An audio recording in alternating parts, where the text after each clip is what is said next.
Hello, for this week's Saturday site visit, I wanted to stay at home and talk about the misleading and unsubstantiated claims that are coming from Minister Penk in terms of his recent suggestion that we need to urgently investigate the increases to H1 standards that came in just over a year ago. And making many New Zealanders question whether we have made the right decision and whether we've done things wrong. So, with that in mind, I'm going to just talk through the three main points that he has made and give an alternative perspective to this. So, the first thing that he has claimed is that there's been a increased amount of cost that has come through as a requirement to increase insulation requirements to our buildings. Now, the first thing I should say is that insulation requirements, this is the first time in over a decade that insulation requirements have been increased in terms of our building code. And anyone who's lived in a building in New Zealand, so that's, I assume, almost all of us who are tuning in here from New Zealand, will know that our buildings are woefully inadequate and create an environment that's often uncomfortable, hard to heat, and often they can overheat as well, and has created a situation where we've got unhealthy buildings which are causing an enormous problem for the people who are most vulnerable. So we've got over 200 deaths every year from people just from living in unhealthy buildings. So that aside, this question that cost has been increased. So he's already rolled back on what he originally said, which was that costs were increased by $40,000 to $50,000, which is just so ridiculous. I can't even feel the need to fight against that because it's so ludicrous. And there's been a lot of people talking why that is so crazy and so overinflated. And you've got to question where those figures come from. He's already pulled back on that and said it's more like tens of thousands of dollars. But it already puts something in people's minds that this is something that's costing us too much money. Look, the only thing I can say is that a recent house that we have on site, which is a high performance house, so insulation levels well above code, the current code, this code that we're talking about. All the insulation in the walls and roof, including internal walls, so acoustic insulation, the entire cost came in at $6,000. Now, this is not everything that is in the building code increases. Obviously, we've got increases to windows and we've got slab insulation, but that's all the insulation. So that's not even an increase in insulation in a very high performance house. So these figures are just so misleading. And they're often coming from developers, so you don't have to be a genius to wonder why they are trying to push back against these increases. So that's the first thing. The second thing is this claim that this increase in insulation levels is causing buildings to overheat.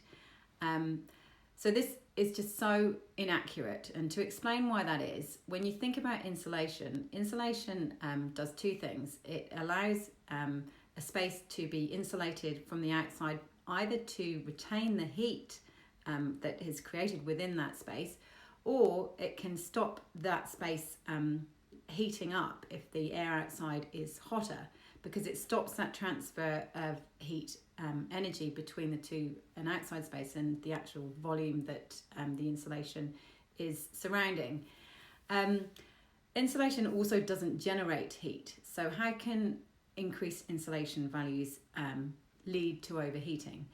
The only thing that leads to overheating is poor design, and also the fact that some parts of our building code actually prevent us from properly ventilating our spaces. So within another part of the building code, G4, which is safety requirements, if a window is over 760 mils above the ground, which is often the case, you cannot have an opening. You have to restrict the opening so that you can only have 10 centimetres open. So if you've got townhouses with multiple levels, windows on those levels, they're not going to be able to properly be ventilated because you've only, or from a natural ventilation perspective, I should say, because you don't have the ability to have a decent amount of air flow from in that window space.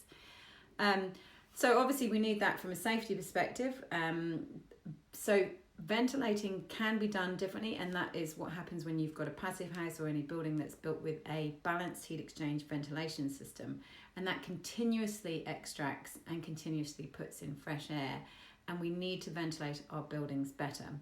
And so ventilating, but also stopping the sun coming into the building. So if a building has got a huge amount of especially west facing windows, but it can also be east facing windows, it is going to have too much sun coming in because the sun's much lower when it's in the west or the east, and that means that the sun is going to overheat that space. So we have to stop that sun coming in, especially in the summer, and we have to start designing differently. So when you go to any building in Europe, you'll see that they've almost all got shutters on the outside of the buildings, and this is any building of any standard of building has got these shutters on it.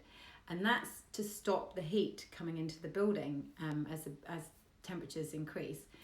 And we're living in a climate that is increasing in temperature, and we have a warm climate. We have a warm summer almost everywhere in New Zealand, and we have to stop that heat coming into our buildings. So it's design as well as appropriate ventilation. It's got nothing to do with increased insulation. And the third thing is this claim that perhaps it's leading to us having more moisture in our buildings. So how can something that doesn't produce a lot of moisture increase the amount of moisture in our buildings? Doesn't really make sense, does it? So insulation itself also doesn't hold moisture. So this is just crazy. So things that create moisture in our buildings are things like us, people. So we generate moisture just by living and breathing, but also through things like washing ourselves, washing clothes, and cooking. All of these things produce moisture. Plus, things that we have in the building have moisture in them, which is released over time.